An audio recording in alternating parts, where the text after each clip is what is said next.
بسم الله الرحمن الرحيم عما يتساءلون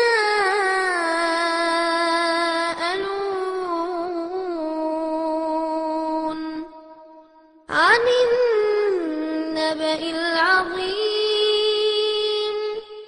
الذي هم فيه مختلفون كلا سيعلمون. அஸ்ஸலாமு அலைக்கும் வரஹ்மத்துல்லாஹி வபரகாத்துஹு. எல்லாம் வல்ல அல்லாஹுவின் நல்லடியார்களே, நாம் வாழுகின்ற இந்த இந்தியாவை பொறுத்தவரை எத்தனையோ ஜாதி மத இன மக்கள் பன்முகத்தன்மையோடு வாழுகின்ற நாடு. சமய சார்பற்ற இந்த நாட்டிலே வாழும் ஒவ்வொருவருக்கும் அவர்கள் பின்பற்றுகின்ற மத கொள்கையின் அடிப்படையிலே, அவர்கள் பின்பற்றுகின்ற சமூக உரிமையின் அடிப்படையிலே அவர்களுக்கென சில சிறப்பு உரிமைகளையும் சலுகைகளையும் அரசியல் சாசனம் வழங்கியுள்ளது. ஆனால் தற்பொழுதைய அரசு தனியார் சட்டத்தை நீக்கிவிட்டு அனைவருக்கும் ஒரே பொதுவான சிவில் சட்டம் கொண்டு வர வேண்டும் என்று துடியாய் துடிதுடிக்கிறது. பொது சிவில் சட்டம் கொண்டு வர நினைப்பவர்கள் கூறுகின்ற காரணம், தனியார் சட்டங்களை நீக்கிவிட்டு அனைவருக்கும் பொதுவான சிவில் சட்டம் கொண்டு வர வேண்டும் என்று அரசியல் சாசனத்திலேயே கூறப்பட்டுள்ளது. அதனால் தான் நாங்கள் அதை கொண்டு வர முயற்சி செய்கிறோம் என்று கூறுகிறார்கள். அதனை விளக்குவதற்காகத்தான், அந்த தலைப்பை விளக்குவதற்காக எனக்கு இங்கு அரசியல் சாசனமும் பொது சிவில் சட்டமும் என்ற தலைப்பு கொடுக்கப்பட்டுள்ளது. அரசியலமைப்பு சட்டம் 44வது விதி அனைவருக்கும் பொதுவான சிவில் சட்டம் கொண்டு வர வேண்டும் என்று கூறுவது உண்மைதான். ஆனால் அது எந்த தலைப்பின் கீழ் இடம்பெற்றுள்ளது என்பதை பார்ப்போம். அரசியலமைப்பு சாசனத்தை பொறுத்தவரை எல்லைகள், குடியுரிமைகள், பொதுவானவை, அடிப்படை கடமைகள், கொள்கை விளக்கம் என பல பிரிவுகள் உள்ளன. இதிலே கொள்கை விளக்கம் எனும் தலைப்பின் கீழ் 36 முதல் 51 முடிய வரை உள்ள பிரிவுகள் உள்ளது. இதிலே 44வது பிரிவுதான் அனைவருக்கும் பொதுவான ஒரே சிவில் சட்டம் கொண்டு வர வேண்டும் என்று கூறுகிறது. ஆனால் இந்த பகுதியில் உள்ளவற்றை எந்த நீதிமன்றத்தின் மூலம் வலியுறுத்த முடியாது. இதனை செயல்படுத்துமாறு எந்த அரசிற்கும் அவசியமில்லை. இது என்னுடைய சொந்த கருத்து அல்ல. கொள்கை விளக்கம் பகுதியில் உள்ள 37வது பிரிவு கூறுகிறது, இந்த பகுதியில் விதிக்கப்பட்டுள்ளவற்றை எந்த நீதிமன்றத்தின் மூலமும் செயல்படுத்த முடியாது. இப்படி அரசியல் சாசனம் தெள்ள தெளிவாக கூறிய பின்னரும் பொது சிவில் சட்டம் கொண்டு வர துடிக்கிறீர்களே, 44வது பிரிவை மட்டும் குறிவைக்கிறீர்களே, அதற்கு அடுத்த ரொம்ப தூரம் போக வேண்டாம், அதற்கு அடுத்த தொட்ட 45வது பிரிவிற்கு வாருங்கள். 45வது பிரிவு என்ன சொல்கிறது? கொஞ்சம் சிந்தித்து பாருங்கள். 45வது பிரிவு சொல்கிறது, அனைவருக்கும் கட்டாய கல்வி அளிக்க வேண்டும். என்ன சொல்லுது? அனைவருக்கும் கட்டாய கல்வி அளிக்க வேண்டும். கல்வி என்பது ஒருவனுடைய சமூக வாழ்க்கை தரத்தை உயர்த்த பயன்படும் ஒரு முக்கியமான ஒன்று. இன்றைய நவநாகரீகமான காலகட்டத்திலே நல்ல தரமான கல்வியை பெறுவதற்கு பெற்றோர்களும் மாணவர்களும் படும் அவஸ்தை எல்லாருக்குமே தெரியும். ஆனால் இன்று உலக மக்கள் தொகை கணக்கெடுப்பிலே இந்தியா 2வது இடம். ஆனால் அன்றிலிருந்து இன்று வரை படிக்காதவர்கள் அதிகமுள்ள ஒரே நாடாக இந்தியா இருக்கிறதே. கொஞ்ச நஞ்சமல்ல, 287 மில்லியன் மக்கள் படிப்பறிவு பெறாதவர்களாக இருக்கிறார்கள். அந்த இந்தியாவிலே கல்வி அறிவில் பின்தங்கிய சமூகமாக இஸ்லாமிய சமூகம் இருந்து கொண்டிருக்கிறதே. இஸ்லாமிய மக்களின் மீது அக்கறையா? குறித்து வைத்துக் கொள்ளுங்கள். இஸ்லாமிய மக்களின் மீது உண்மை அக்கறை இருந்தால் எத்தனை இஸ்லாமிய இளைஞர்கள் சரியான இடஒதுக்கீடும் சரியான வேலை வாய்ப்பும் சரியான ஒரு பொருளாதாரமும் இல்லாமல் படிப்பை தொடர முடியாத நிலையிலே இருக்கிறான். அவனுக்கு முதலிலே நீங்கள் படிப்பதற்கான வசதியை செய்து கொடுங்கள். இஸ்லாமியர்கள் மட்டுமல்ல, ஒட்டுமொத்த இந்தியர்களும் அழகான கல்வி அறிவை பெற பிரிவு 45 முதலில் அறிமுகப்படுத்துங்கள். அதுக்கு பிறகு 45க்கு வரலாம். அதற்கு அடுத்து 47வது பிரிவு என்ன சொல்கிறது? இந்திய குடிமகன் மீது அக்கறையுள்ள ஒரு அரசு செய்ய வேண்டிய ஒரு மிக முக்கியமான விஷயம் பிரிவு 47. குடிமகன் என்று சொன்னதுமே உங்களுக்கு புரிந்திருக்கும் பிரிவு 47 எதை பற்றி பேசுகிறது என்று. பிரிவு 47 எதை பற்றி பேசுகிறது தெரியுமா? மது, போதை மற்றும் நச்சு பொருட்களை தடை செய்ய வேண்டும். என்னது? மது, போதை, நச்சு பொருட்கள். இதில் முதல் விஷயம் மதுவை எடுத்துக் கொள்ளுங்கள். மதுவினால் ஏற்படும் கொடுமைகள் தினம் தினம் செய்தித்தாளை புரட்டினாலே உங்களுக்கு தெரியும். குடிப்பதற்காக பணம் கேட்டு கொலை செய்யும் அளவிற்கு துணிந்து விட்ட கொடூரம். இதிலே குடிகாரிகளும் குழந்தைகளும் கூட இருக்கிறார்கள். சில நாட்களுக்கு முன்னால வாட்ஸ்அப்ல ஒரே ஷேரிங். சொந்த தாய் மாமனே குழந்தைக்கு ஊட்டிவிட்ட விபரீதம். குடிக்க மறுத்ததற்காக கணவனையே கொஞ்சம்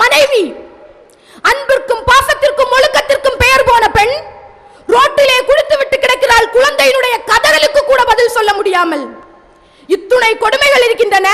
அந்த குடியை ஒழிப்பதற்கு இதுவரை நேரமில்லை.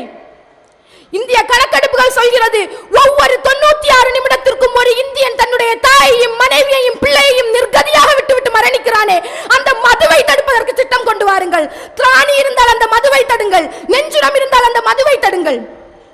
போதைப் பொருட்கள், சிறுவரில் இருந்து பெரியவர் வரை இன்றைக்கு போதைப் பொருளினால் எத்தனை பிரச்சனைகள். சிறுவர்களை சீரழிக்கும் கஞ்சா சாக்லேட்டுகள், கஞ்சா பிஸ்கட்டுகள் படிக்கும் பள்ளிகளுக்கு அருகிலே விற்பனை செய்யப்படுகின்றன. இதை தடுத்தீர்களா? சில நாட்களுக்கு முன்னால் செய்தித்தாள்களிலே வந்த செய்தி, அளவுக்கு அதிகமான போதையை உட்கொண்டு விட்டு ஒரு உதவி ஆய்வாளர் மற்றும் காவல்துறை சார்ந்த ஒருவர் மகளிர் விடுதிக்குள்ளே சென்று அங்குள்ள பெண்களிடம் தவறாக நடந்து கொண்டாராம், தவறான வார்த்தை பேசுகிறாராம். இதில் கவனிக்கப்பட வேண்டிய விஷயம் என்றால், இந்த போதையை தடுக்க வேண்டிய ஒரு காவலாளியே அந்த போதையினால் அகப்பட்டு பெண்களுடைய வாழ்க்கையை சீரழிக்கிறானே. இந்த போதையை தடுக்க சட்டம் கொண்டு வந்தீர்களா? அடுத்து நச்சு பொருட்கள். இந்த நச்சு பொருட்களால் இன்று நாடே நாராய் கிடக்கிறதே. இதை கவனித்தீர்களா? செம்பு, காட்மியம், காரியம் என்று உச்சி முதல் உள்ளம் கால் வரை நச்சு பொருட்களால் பாதிக்கப்படுகிறதே. இதை தடுக்க சட்டம் கொண்டு வந்தீர்களா? செய்தித்தாள்கள் படம் பிடித்து காட்டுகின்றன. இந்த தீபாவளி பண்டிகையின் பொழுது 781 இடங்களில் பட்டாசு தீ விபத்தாம். கடந்த ஆண்டை விட இந்த ஆண்டு அதிகமாம். அதுல நம்முடைய அரசுடைய ஒரு கேலி கூத்தான ஒரு நடவடிக்கையை பாருங்கள். சீன பட்டாசு வெடிக்க கூடாதா, நம்ம நாட்டு பட்டாசு வெடிக்கலாமாம். இது நாட்டுப்பற்று.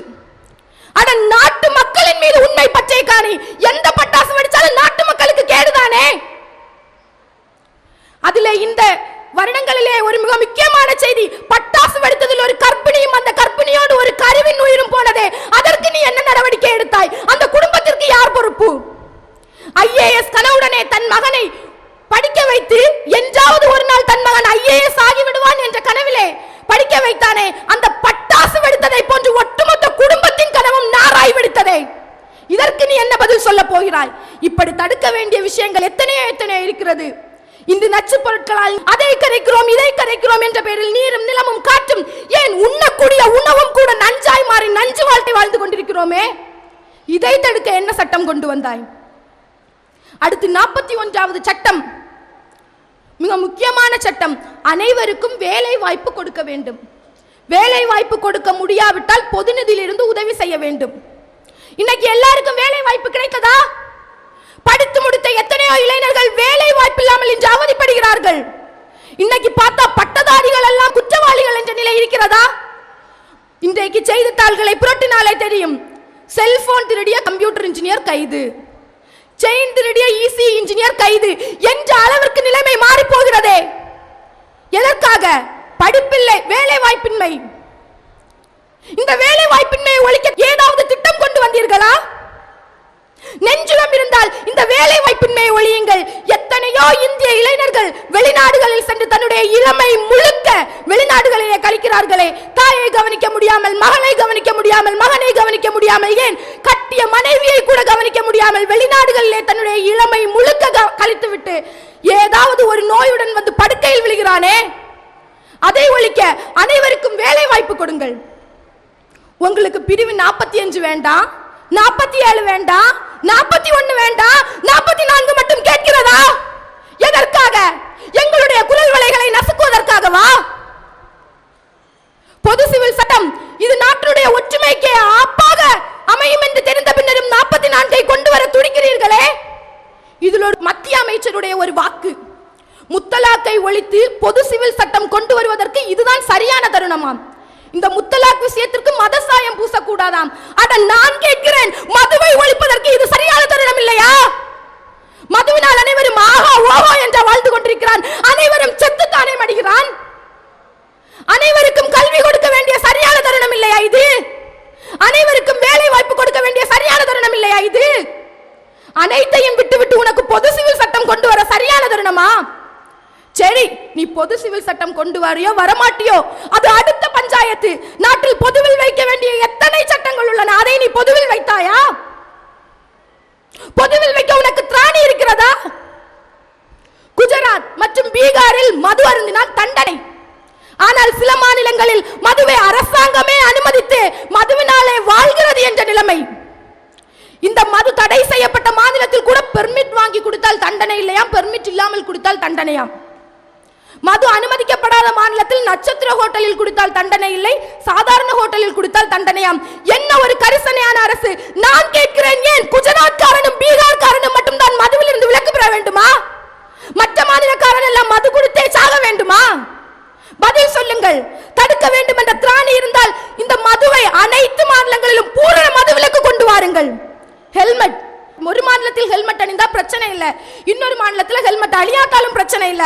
ஆனா நம்முடைய தமிழ்நாட்டை பொறுத்தது மாதிரி கிளைமேட் சேஞ்ச் ஆகுறது மாதிரி தான் ஹெல்மெட் சேஞ்சும். திடீர்னு சட்டம் கொண்டு வருவாங்க, கண்டிப்பா ஹெல்மெட் போடணும்னு. அடுத்த சில நேரங்கள் அப்படியே ஓஞ்சு போயிடும். இந்த மாதிரி தண்டனை இருக்கிறதே, சில மாநில மக்களின் மீது உள்ள உயிரின் மீது உள்ள கரிசனை அனைத்து மாநில மக்களின் மீது உனக்கு இருக்கவில்லையா? அடுத்து எடுக்க போனா லாட்டரி டிக்கெட். லாட்டரி டிக்கெட்னால் நடக்கும் கொடுமைகள் எல்லாருக்குமே தெரியும். சூதாட்டம், மோசடி, ஏமாற்று இவற்றின் மொத்த உருவம் லாட்டரி டிக்கெட்டுகள். அந்த லாட்டரி டிக்கெட் தமிழ்நாட்டில் அனுமதி இல்லை, ஆனால் நம்முடைய தமிழ்நாட்டிற்கு அண்டை மாநிலம் கேரளாவில் அனுமதி. அட நான் கேட்கிறேன், இந்த விஷயத்தில் கேரள நாட்டுக்காரன் சுரண்டப்பட வேண்டுமா? உனக்கு தடுக்க வேண்டும் என்ற சட்டம் இருந்தால், தடுக்க வேண்டும் என்ற திராணி இருந்தால் லாட்டரி டிக்கெட் அனைவருக்கும் ஒழித்து கட்டு முடியுமா உன்னால? விபச்சாரமும் சூதாட்டமும் நைட் கிளப்பும் ஆடை அவிழ்ப்பு நடனங்களும் சில மாநிலங்களில் தடை. ஆனால் சில மாநிலங்களில் அரசே அனுமதி கொடுத்து எந்த நோய் வந்தாவது நீ கெட்டு குட்டிச்சோரா போ என்று அனுமதி அளிக்கிறதே, இதை தடுக்க முடிவு கொண்டு வந்தீர்களா? இன்றைக்கு எய்ட்ஸ் போன்ற உயிர்கொல்லி நாடுகளால் நாடே நாசமாய் கொண்டிருக்கும் நிலையில் இந்த முரண்பாடுகளை தனித்து சூதாட்டத்திற்கும் விபச்சாரத்திற்கும் ஆடை அவிழ்ப்பு நடனங்களுக்கும் நைட் கிளப்பிற்கும் நீங்கள் தடை விதிக்க வேண்டாமா? அடுத்து பசு பஞ்சாயத்து, மிக பெரிய பஞ்சாயத்து. பசுவை பாதுகாக்கிறேன், உணவை பாதுகாக்கிறேன் என்ற பெயரில் மாட்டுரைத்து தின்றால் அவனை கொல்வதும், அதற்காக தட்டி கேட்பவர்களுக்கு கொலை மிரட்டல் விடுவதும் இன்று மனித நேயத்தையே உழுது கொண்டு புழைக்கும் அளவிற்கு நீங்கள் செய்து கொண்டிருக்கிறீர்களே. நம்முடைய சகோதரர் ஒருவர் மாட்டிறைச்சி உண்டார் என்பதற்காக அவரை மனித நேயமே இல்லாமல் அடித்துக் கொன்றீர்களே. அவர் மாட்டிறைச்சி வச்சிருந்தா மனித இறைச்சி வச்சிருந்தால் என்ன? அதை தடுப்பதற்கு சட்டம் இருக்கிறது. அதை விட்டுவிட்டு நீ அவரை கொன்றாயே. திராணி இருந்தால், அனைத்து மக்களின் மீதும் திராணி இருந்தால் இதை முதலில் தடு. ஒரு சிறுபான்மையின மக்களின் மீது இழைக்கப்படும் அநீதிகளை தடு. நம்ம நாட்டை பார்த்தா இன்னைக்கு மாடு வாழுதான், நாடு வாழுதான், நாடு மக்கள் வாழ்கிறாரா என்று சொல்லும் அளவிற்கு நிலை இருக்கிறதா இல்லையா? இதை தடுக்க வேண்டாமா? வரியை எடுத்துக்கொண்டா சில மாநிலங்கள்ல போனா கார் எடுத்தா வரி கம்மி விலை கம்மி, பெட்ரோலை வாங்கினா வரி கம்மி விலை கம்மி, எலக்ட்ரானிக் ஐட்டத்தை எடுத்தா வரி கம்மி விலை கம்மி. ஆனால் சில மாநிலங்களில் வரிக்கு மேல் வரி போட்டு கொடுமைப்படுத்துகிறீர்களே. எப்படிப்பட்டவனா இருந்தாலும், ஒருவேளை சோத்துக்கு வழி இல்லாதவனா இருந்தாலும் ஏதாவது ஒரு வகையில் வரி கொடுக்க வேண்டும். அட நம்முடைய மத்திய அரசு ஒரு பெரிய வேலையை செஞ்சது. என்னன்னு பாத்தீங்கன்னா, சில நாட்களுக்கு முன்பால் 1.5 கோடிக்கு மேல் ஒரு நாளைக்கு, ஒரு வருடத்திற்குள்ள ஒரு நாளைக்கு 1.5 கோடிக்கு மேல் சம்பாதிக்கும் ஒரு ஏழை, 1.5 கோடிக்கு மேல் சம்பாதிக்கும் ஒரு ஏழை என்னால் வரி கொடுக்க முடியாது, எனவே இந்த வரி சலுகை எனக்கு வேண்டும் என்று பரிசீலித்தார். உடனே அதை மத்திய அரசு ஏற்றுக்கொண்டு அவருக்கு வரி விலக்கு அளித்தது. அந்த வரி விலக்கிற்கு சொந்தக்காரர் யார் தெரியுமா? எச்சில் கை கொண்டு காகம் விரட்டாத சச்சின் டெண்டுல்கர். இவருக்கு வரி குறைப்பு. ஆனால் நாமெல்லாம் வரி கட்டியே சாக வேண்டும். அடுத்து எடுத்துக்கொண்டோம் என்றால் நாம் டோல். நம்முடைய ரோட்ல சில ரோடுகள்ல உரிமை இருக்குது, போக வசதி இருக்குது. ஆனா சில ரோட்ல போனோம்னா ஒரு ரோட்டுக்கு 50, ஒரு ரோட்டுக்கு 80. எதற்காக வரி கட்டுகிறோம் என்ற காரணமும் இல்லை, அதற்கான ஒரு கால வரையறையும் இல்லை. தடுக்கணும்னு சொன்னா முதல்ல இதை தடு. சட்டம் ஏற்ற வேண்டும் என்ற திராணி இருந்தால் முதலில் இதை தடு. ஏனெனில் இதனால் ஏற்படும் மொத்த பின்னடைவு நாட்டிற்கே ஏற்படும் பின்னடைவு. இது நாட்டு மக்களின் உயிரோடும் ஒழுக்கத்தோடும் உடைமையோடும் சம்பந்தப்பட்டது. ஆனால் இதையெல்லாம் விட்டுவிட்டு என் மதம் சொன்னபடி நான் திருமணம் செய்தால் உனக்கு என்ன?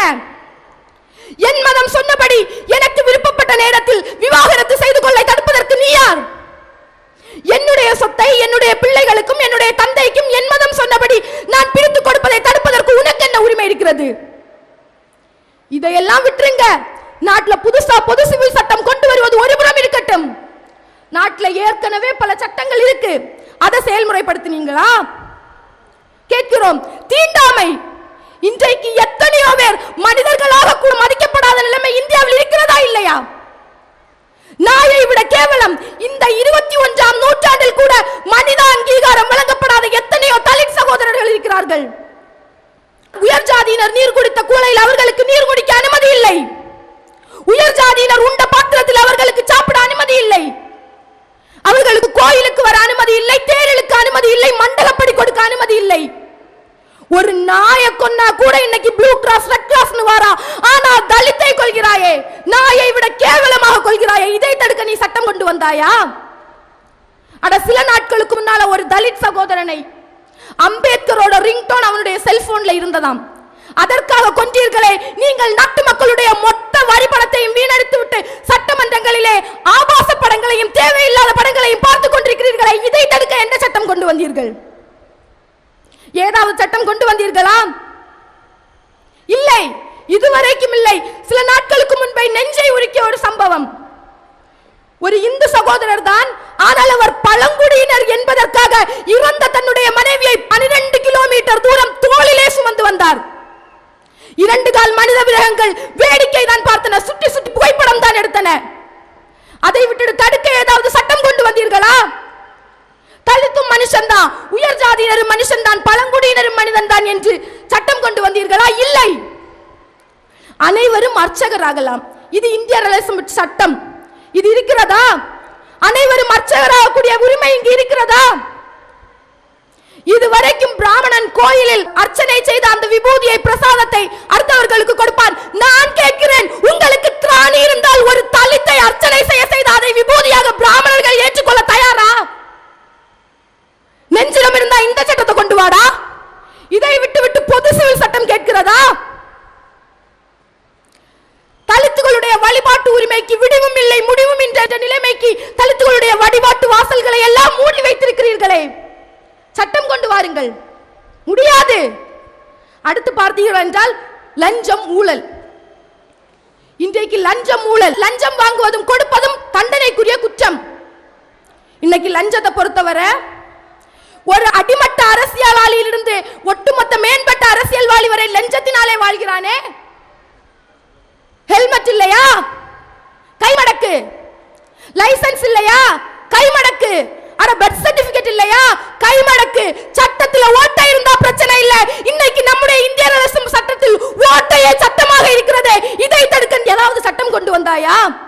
பிறப்பு சான்றிதழில் இருந்து இறப்பு சான்றிதழ் வரை லஞ்சத்திலே ஓடுகிறது.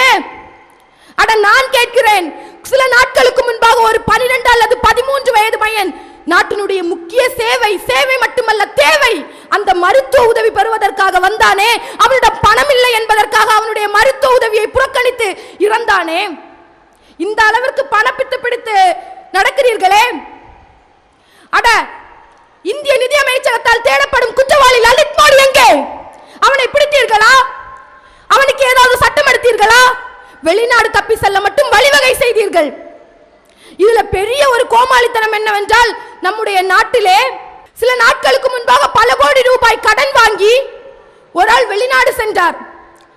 அவருக்கு வெளிநாடு செல்ல எல்லா வழிவகைகளையும் செய்துவிட்டு கடைசியில் அவருக்கு கொடுத்த மிகப்பெரிய தண்டனை என்னவென்றால் அவருடைய ரேஷன் கார்டை ரத்து பண்ணிட்டாங்களாமா. யார்? ஒரு கிரிக்கெட் டீமையே விலைக்கு வாங்கி வைத்திருந்த விஜயம் அல்லையா, அவர் ரேஷன் கார்டு அரிசியில சாப்பிட்டாரா? இதுல நான் கஞ்சி குடிச்சாரா? இதுதான் உங்களுடைய நீதியுடைய லட்சணமா? அட குற்றத்தை நிரூபித்து விட்டு தண்டனை கொடுக்க வேண்டும். அப்சல் குரு வழக்கில் நீங்கள் அப்படி செய்தீர்களா? அவரை பற்றிய ஒரு விஷயமே, அவர் குற்றம் நிரூபிக்கப்படாத ஒருவராகத்தான் இருந்தார். ஆனால் இந்திய தேசத்தினுடைய கூட்டு மனசாட்சி பாதிக்கப்படுகிறது. இதுலதான் மனசாட்சியா? அவருக்கு தூக்கு தண்டனை அளித்தீர்களே. இந்தியாவில் இதுவரை 3 கோடி வழக்குகள் விசாரிக்கப்படாமல் இருக்கிறதே, இதை தடுக்க சட்டம் கொண்டு வந்தீர்களா? பாபர் மஸ்ஜித் பட்டய மற்றும் தீர்ப்பாயத்தின் அடிப்படையிலே ஒரு சட்டம் சொல்ல வேண்டும், நிலம் யாருடையது என்று சட்டம் சொல்ல வேண்டும். ஆனால் பாபர் மஸ்ஜித் வழக்கில் இடிச்சவனுக்கு 2 பங்கு, இழந்தவனுக்கு 1 பங்கு. இதுல மிகப்பெரிய கேவலம் என்றால், இந்த ஜனநாயக நாட்டிலே நன்கு பயிற்சி பெற்ற வீரர்களால் கைகளாலே இடிக்கப்பட்ட இந்த பாபர் மஸ்ஜித், இந்த பாபர் மஸ்ஜித் இடித்த சில நிமிடங்களே நம் நாட்டு பிரதமரை காணும். ஏதோ குண்டூசி தேடுறது மாதிரி பிரதமரை தேடுகிறார்கள். அந்த அளவு பாபர் மஸ்ஜித் விவகாரத்திலே ஒரு நிலைப்பட்சமாக நடந்து கொண்டீர்களே, இதை தடுக்க சட்டம் கொண்டு வந்தீர்களா? ஒட்டகம், விலங்குகளை அறுப்பது மத விவகாரங்களுக்கு பொருந்தாது. ஆனா ஒட்டகம் அறுக்கக்கூடிய விஷயத்திலே நீங்கள் அப்படி செய்தீர்களா? இன்னும் எத்தனையோ விஷயங்கள். தீவிரவாதம், ஒரு குறிப்பிட்ட சமூகத்தாரின் மீது மட்டுமே இந்த தீவிரவாதத்தை திணிக்கிறீர்களே.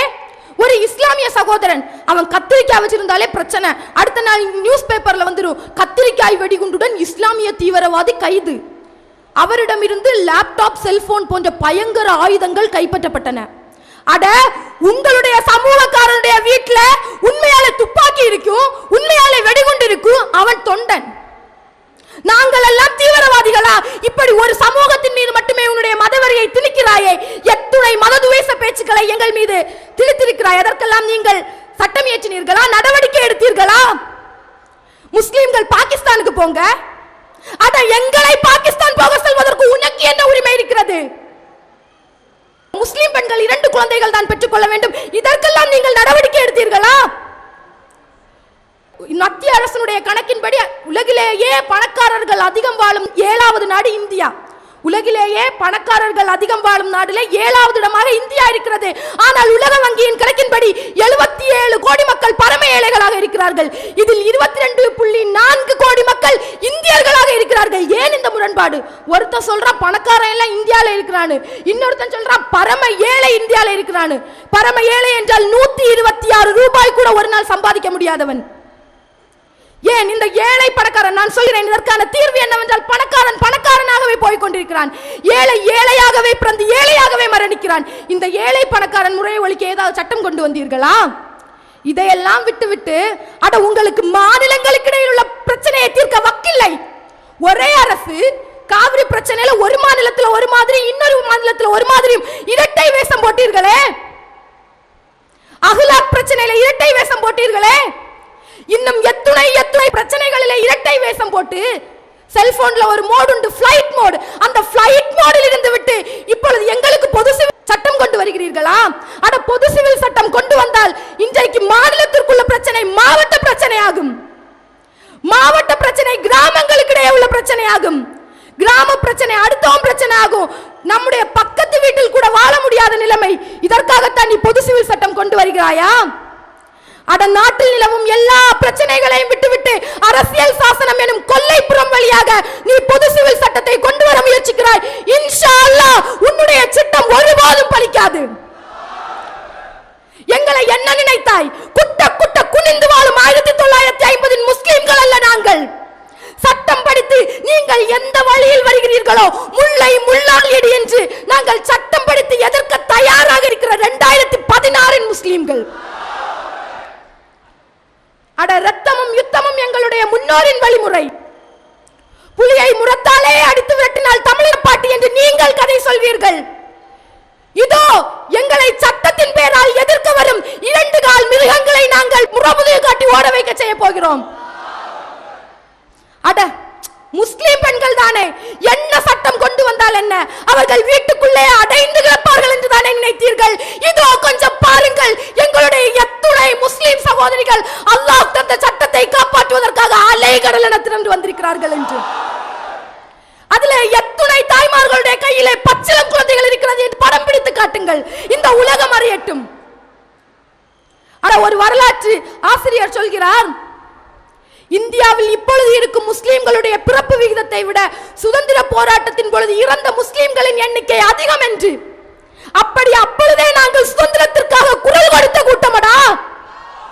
அப்படிப்பட்ட கூட்டம் எங்களுடைய மத உணர்வுகளை பாதுகாப்பதற்காக நாங்கள் குரல் கொடுக்க மாட்டோமா?